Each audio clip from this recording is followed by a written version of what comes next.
So depending on how we look at things, we can look at a few different views. So we've got the 2022 low. So this would be the more conservative play. There's potential for the SP 500 at this point to pull back roughly 14 to about 19% or so.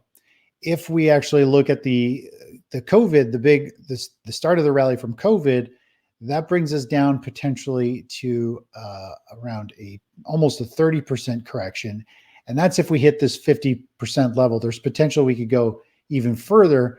And, depending on how far back we want to go, there's all kinds of different significant lows in this market. There's a low back here in 2018.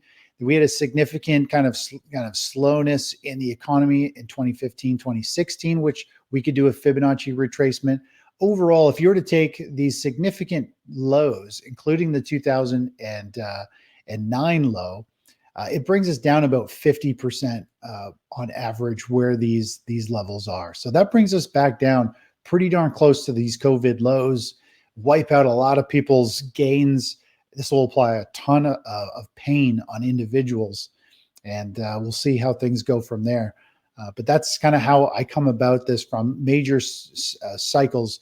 You kind of step your way back and you look where most of these retracements align. That's probably where the market is going to try and run down to, where they all have a common value at the same dollar range.